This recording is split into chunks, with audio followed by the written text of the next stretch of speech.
Good day, podcast community. Pete Kane here, Podcast Pete and certified high performance coach. And we have a special guest Monday morning. I love it when people schedule one on Monday morning.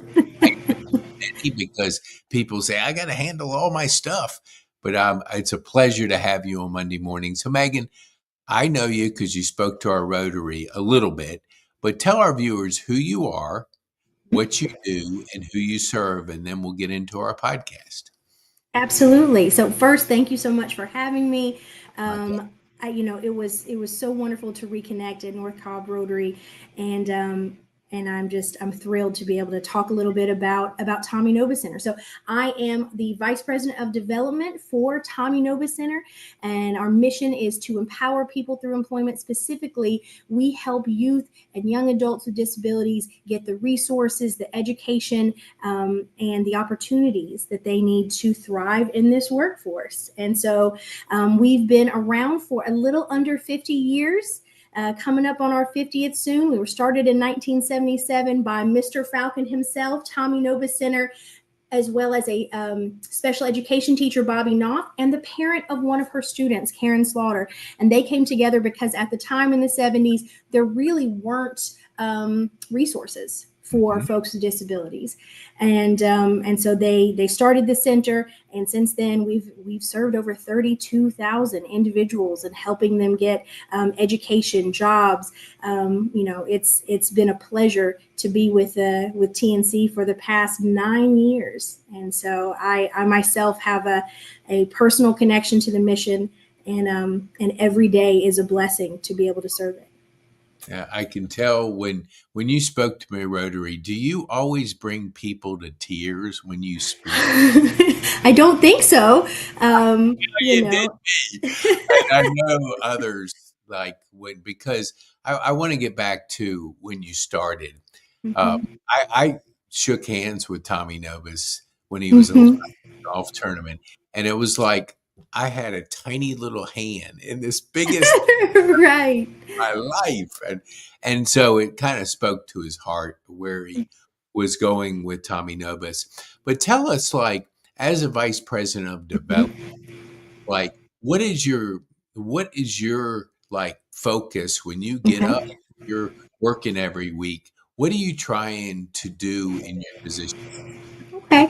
Well, a lot of people, they hear development and they think first thing fundraising, and it absolutely has a fundraising component for sure.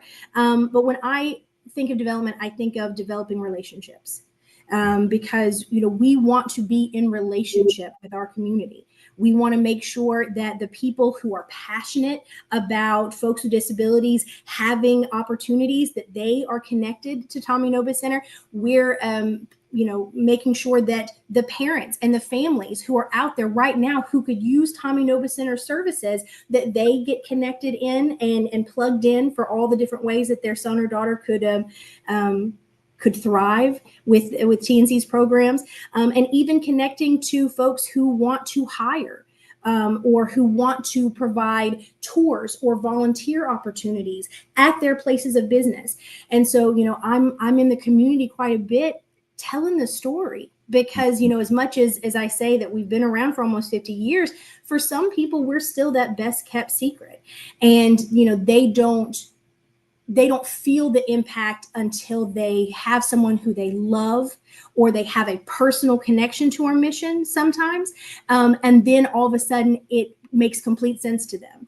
They have that person in their life, or they themselves have been affected, by the very real statistic that we know that people with disabilities, 1 in 4 people in the United States has a disability, 1 in 4 adults, and that their unemployment rate is double that of their peers. And so there are people who want to have jobs, who have had successful careers, and then we've had folks who've come through the center who've gone blind as an adult.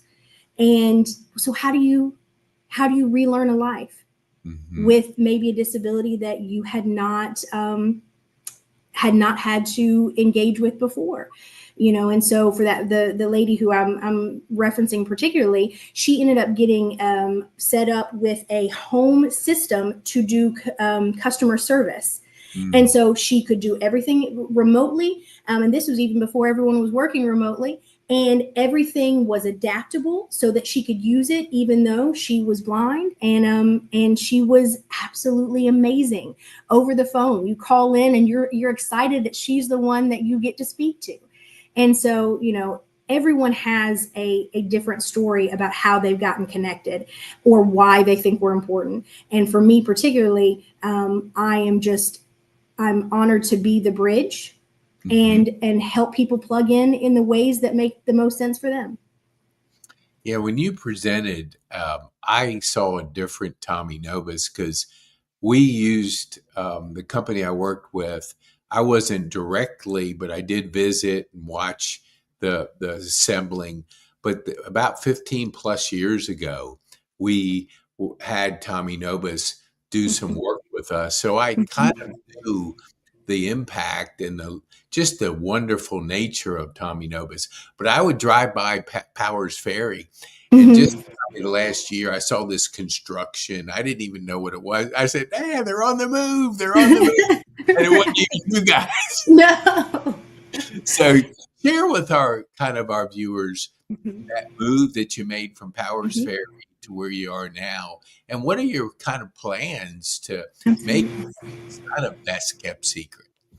Absolutely. So, some of your viewers and listeners may know, but just 1 year ago, we just hit our 1 year anniversary. We moved across town. We're still in Cobb County, but now we're over across from Truist Park, from the baseball stadium. And so, for those who had visited our old Bells Ferry location, if you'd been on the inside, you would have seen that 40,000 square foot of that of our building was a warehouse.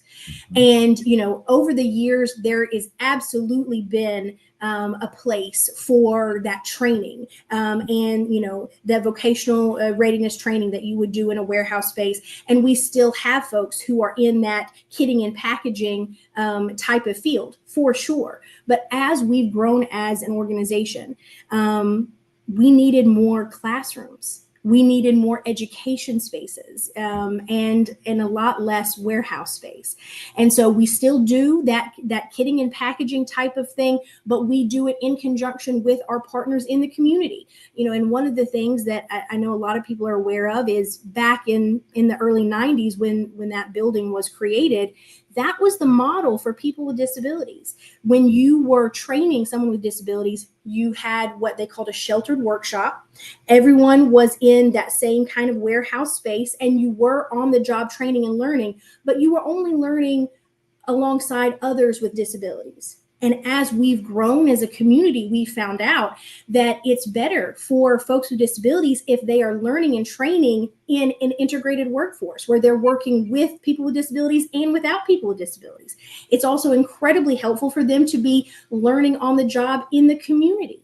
And so, what we've done is that we've taken that warehouse model, and we still have some folks who really thrive in that space, but we're working on site in community centers. We have a great team over at Wellstar who does still kitting and packaging, and they are it's the type of thing that they're excited to go into work every day. So we are very, very thrilled for our partners like Wellstar who want to have those on-site teams. But then we found out, the more that we grew our youth programs, and I talked a little bit at Rotary about our early youth employment services. That's our fastest growing program. It's for students aged 14 to 21.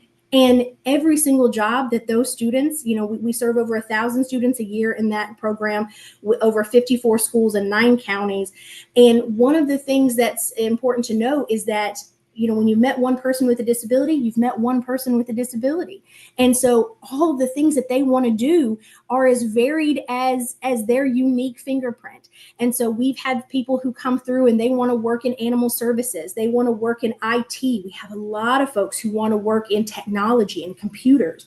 And so, we wanted to have a space and have a building that really matched our student base, and the folks that we served. And so, we bought the old Cobb Chamber building. A lot of people know it as the old Cobb Chamber building. We Mhm. sold our old building to purchase it, and then did a capital campaign to renovate it. And now we have dedicated classrooms for all of our programs, and even room to grow. and some conference rooms that I feel like are going to be turned into dedicated classrooms, just because there really is a big need for our services. There's like 4 or 5, maybe more moments when you spoke that literally brought me to tears and emotion. But what would, when you were talking, you were giving an example of somebody, and I want you just, if you could, share with our viewers, like the lady said, I can do that. That moment Right. where you see something and you can excel at it. Mm-hmm. Share a couple stories with our viewers on those kind of moments, which I think are magical. Absolutely. The lady that you're speaking of, she was part of one of our eyes camps. And so during the school year, we go into our high schools and we serve these early youth employment services students in their special education classrooms. But then in fall, spring, winter, and summer breaks, they come to Tommy Nobis Center. And one of the magical things about when they're on site during camp is that we can do more career exploration, which includes doing field trips to local businesses. And the particular field trip for this young lady was to Superior Plumbing. So they go out. I knew that they were going to be working with their customer service. What does their customer service team at Superior Plumbing do to set up when someone calls in and says, I need plumbing services? And so they came back from their field trip, and I saw them coming back through, and I said, oh, how was the field trip? And this young lady looks at me and she goes, I could do that job tomorrow. And I thought, oh, well, how I'm so impressed by you, how I love your confidence. And I ended up jumping on a call later on that week with Tina Myers from Superior Plumbing. And I told her about this, and she said, I know who you're talking about. She could do that job tomorrow. And so when you have these opportunities for young people to see all the jobs that are out here in our community, that turns on a light bulb for them, because they can start to think of themselves in different types of jobs.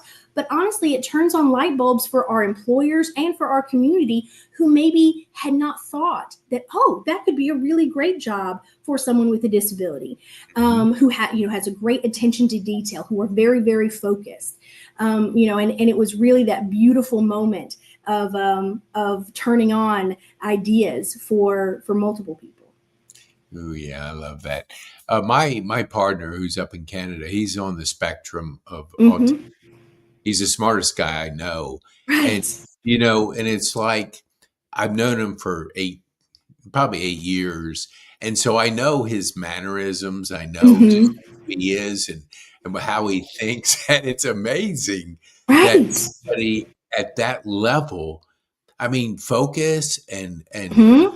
the way they get things done is incredible. Now he's focused on AI for the last 3 years, Yeah.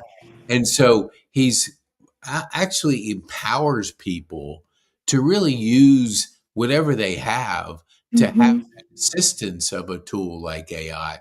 So how are you embracing something as kind of impactful as the upcoming technology tsunami, really? Right.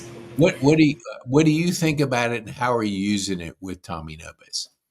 I would say that because we serve folks of all different interest types, we have students who come through and they're ready for those AI conversations because they're already living in that tech world. But we also serve students who they couldn't care less about tech. Mhm. It's very, boots on the ground. We walk through how to use different technologies that are going to serve them, especially when it comes to scheduling transportation, if they use public transportation. So many job applications are done online now. So there are times that obviously we're using all the technology, but we also are in a place where it's going to be on an individual basis. And Mhm. so, one of the things that we've done most recently, and again, this is adjacent to what you're talking about, is that we're also talking about scams. And so when they talk about financial literacy and bots who are sending them emails and asking for their credit card information, we're trying to arm them so that they know that they can tell the difference between someone who has their best interest at heart, and who is even a real person. And so, that's the for sure thing that everyone's going to get.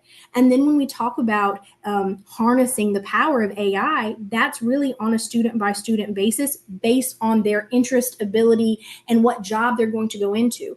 For example, our very first, we have a program called the Academy, and that's for students who are post high school. So some of them graduated, some of them aged out at age 22, some of them went on and had a little bit of college, but they end up coming to us. They have a full year of an accelerated vocational training program, and they do 2 months in the classroom where they get that, job readiness, mock interviews, that sort of thing. They get 4 months in the community on exploration and internships, and then they get 6 months where they are placed in a job, and they get shadowing and support from Tommy Nobis Center during that time. And for all of our students who complete that program, it's 100% job guarantee, which means if they get a job and they determine this is really not the right fit for me, we're going to help them find the right fit for them. And I tell you all that to say, our very first Academy participant, and we've only been, the Academy has been around for a little over a year and a half now, but our very first Academy participant,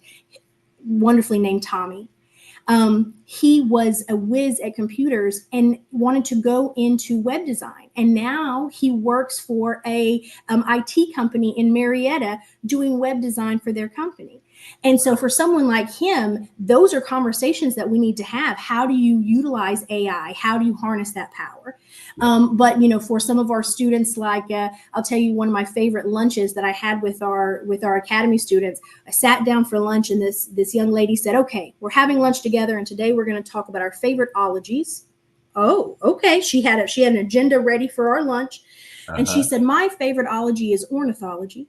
And I'm going to have I'm getting my certificate in falconry. And after so many more classes, they're going to give me my own falcon." And I feel like for someone like her, we want to let her know about the tools, but she's hands-on out in the with animals in the nature and things like that.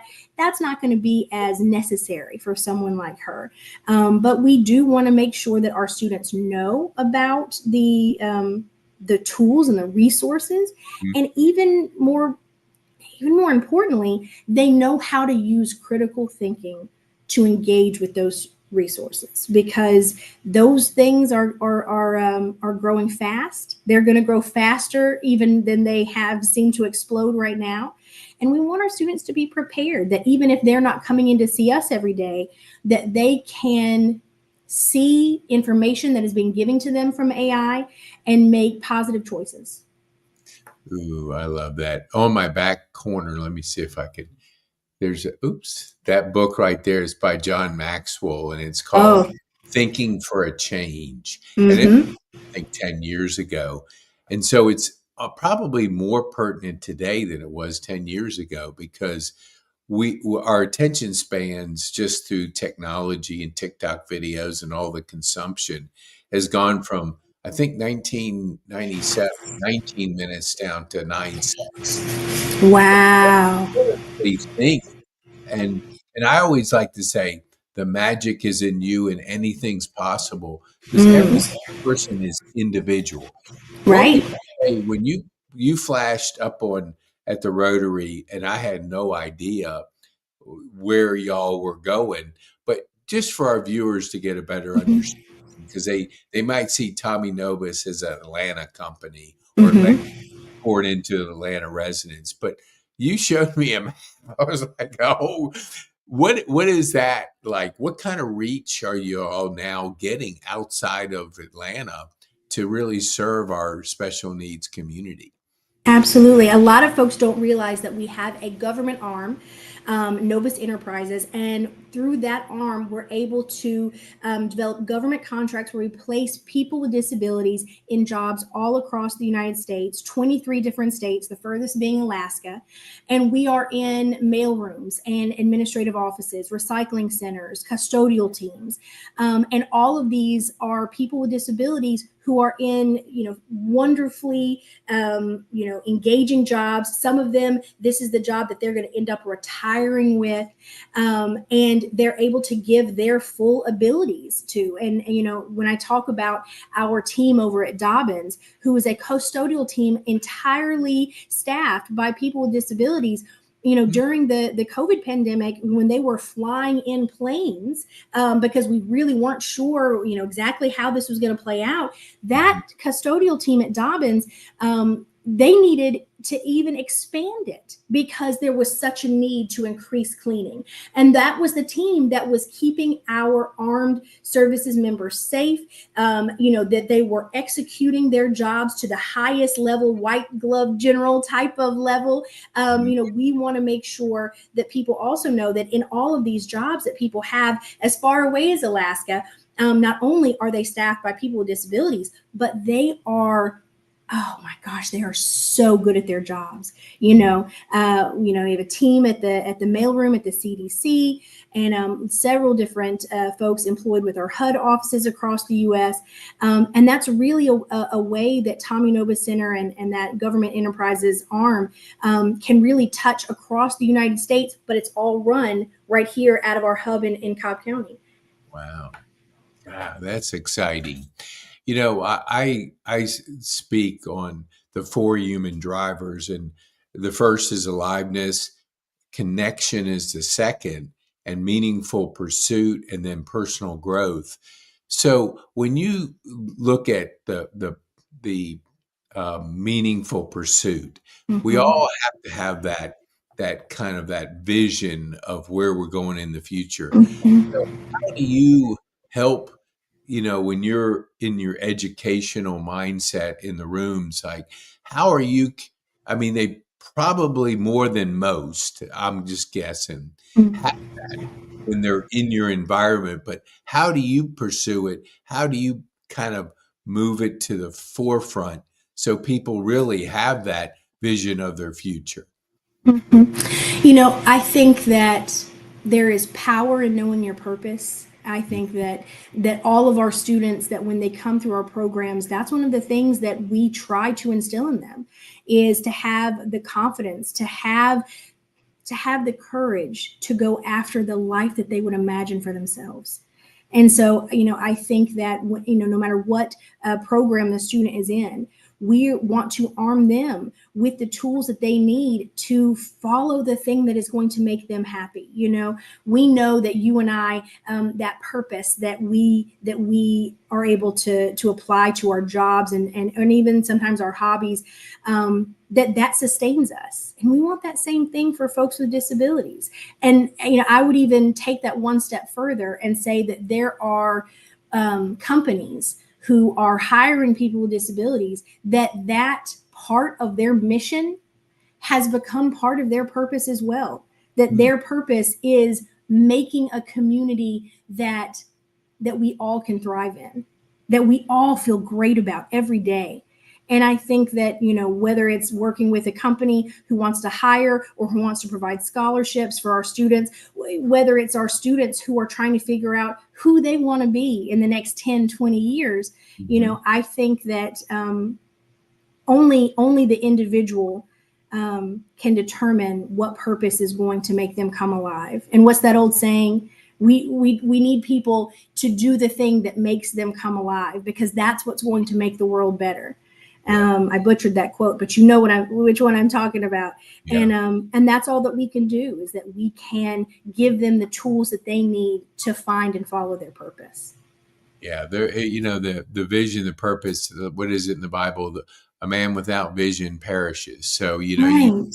Something so simple as we have to have that vision of the future. We have to look. Here's where I've found in I've been back in Rotary for the second time. I was in it years ago, and it was very restrictive. You had to go every week, and couldn't do it.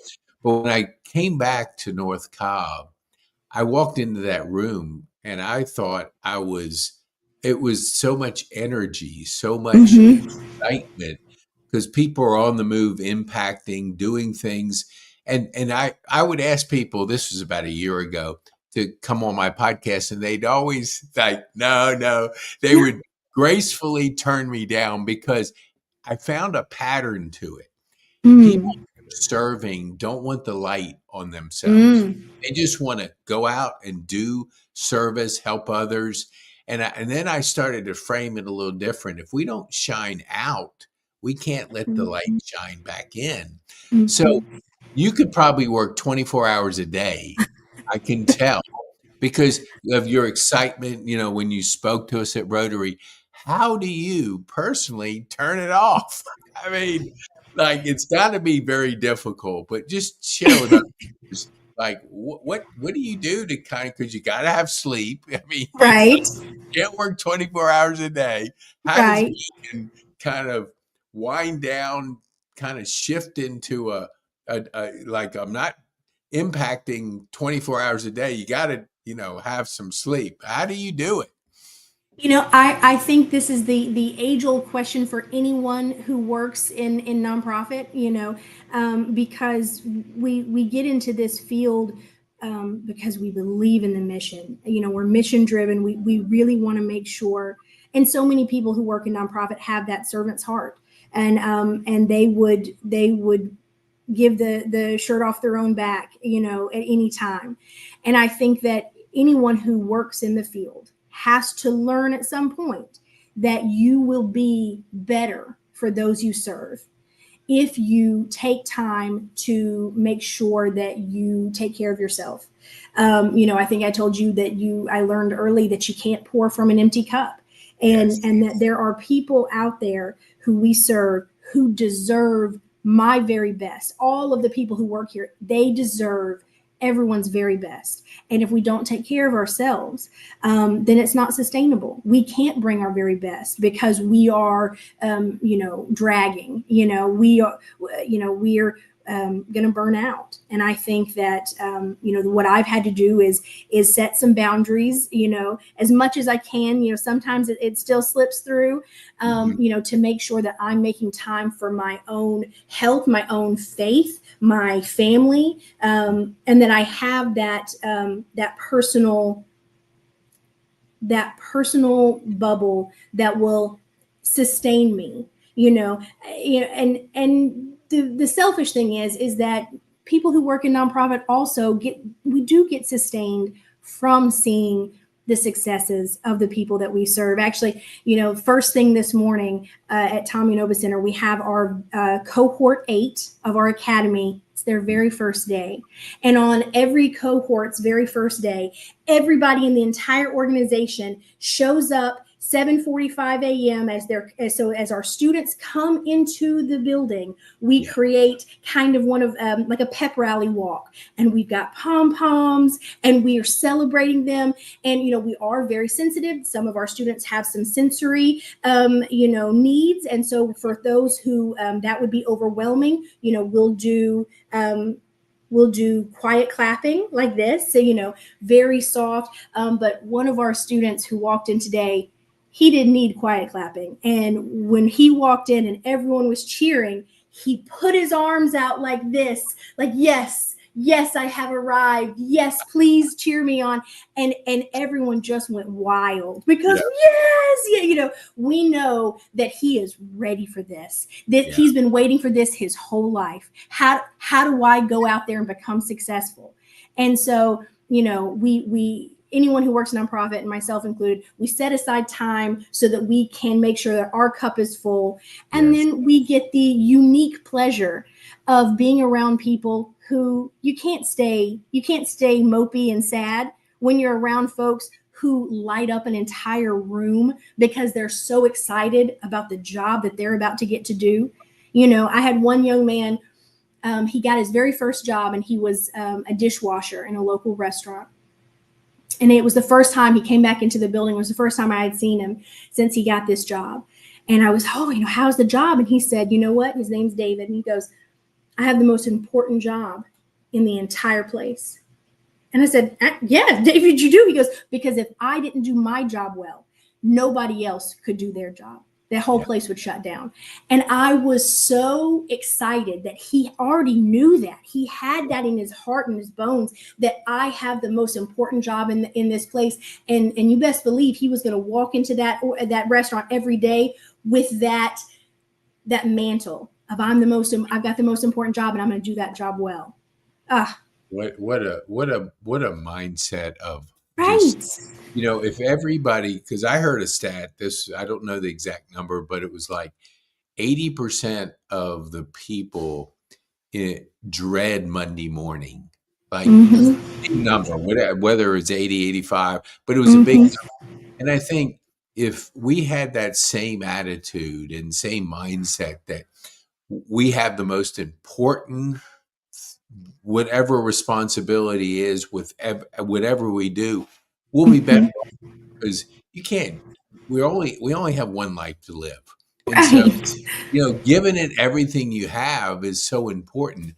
But let's go back to like Meagan. All right. We are part of we have people out here that influence us. Share with our viewers, like, who influences you? Are they authors? Are they speakers? People that you could share with our viewers that, kind of help you in that personal growth journey? I'm a big reader, and so I love digging into to some of our thought leaders and their books. I would say John Maxwell, who you mentioned earlier. I really like Brene Brown. Simon Sinek is a great starting place. If you're just now starting to read this type of work, maybe grab Simon's Start With Why, or maybe Leaders Eat Last. It's a great entryway. And it really lays out a path that people can start thinking about, well, who's the type of leader that I want to be?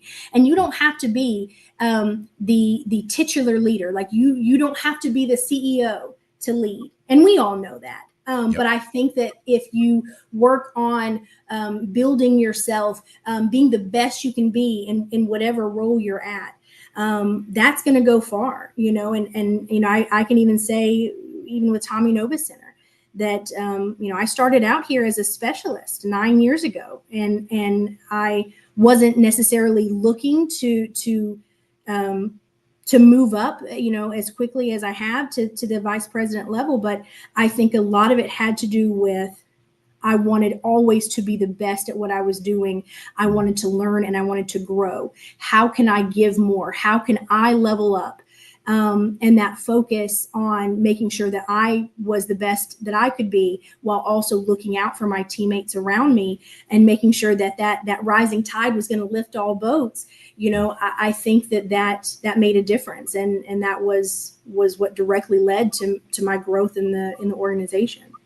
It's beautiful to hear. I have a team in the Philippines, and their internet speed is not as fast as ours. And so whenever I have a long podcast, they come out. They go, Pete, look, we got to download these. I talk to you all day long, and I want to hear it from my team. And I know you have other things to do besides, sharing your thoughts and story on the podcast. So would you tell our viewers, and then I have one final question. Hey, I know they're going to want to get a hold of you and share this video with people that can help support what you are doing. I'm going to change this just a little bit here. Oops, there we go. Okay, there we go. So tell our viewers, how can they get a hold of you? Absolutely. Thank you so much for putting that up there. You can email me directly. That might be the best way, at meagan.davis@tommynobiscenter.org, or you can call up to the center 770-427-9000. And, there's so many ways that people can get involved. Sometimes people want to reach out because they have a family member who could use our services. I might not be that direct person, but I will always get you to the person that you need to be speaking with. And then, a lot of people feel like, I don't work with, I want to help a scholarship for a student, but I don't work for a big company. every way that people support helps our students. And so, we actually have our Georgia Gives on Giving Tuesday campaign coming up. A lot of people know about that. It's the Tuesday after Thanksgiving, and it's very grassroots. You literally can text people ways that they can get involved, and it's super easy to do. And we've got a team who would help you set that up and share it with the people in your life. That is so good. You might have. Wasn't distracted by what you were explaining, but I have 4 grandkids that spent the night last night. The youngest, who's 3, is up here. She can't hear you because I'm on the, but she wants to turn on our little power plate vibrator so she can exercise. So, all righty. So, what would you say would be the one thing you would want our viewers to take home from our time on this podcast? I think the biggest thing that I want people to take away is that every single person in our community can be part of this mission. And, we talked about our mission, but we have, put on in our wall our vision, which is that Tommy Nobis Center envisions supportive communities where people with disabilities are afforded the opportunity to work. And there is nothing too small that will not help somebody. Sometimes it's an introduction. Sometimes it's letting someone tour your business and learn about different jobs. Sometimes it's coming in and being a speaker. Sometimes it's donating even a little bit to help a young student be able to come to camp at no cost to their family. There is nothing too small. And in fact, that's the only thing that ever matters. It's a million small things that build up to better lives for these students. And, I don't want people to feel like, I can't really do anything that's going to make a difference. Yes, you can. And there are so many ways to plug in, and just reach out, and we'll find the way that's right for you. Meagan, you're a joy, and your heart just comes through on this podcast. So I want to thank you for, starting at our Monday morning with such an important message and story. And thank you so much for being a guest on our podcast. Thank you so much for having me. You are most welcome. Or as Chick-fil-A would say, my pleasure. All right.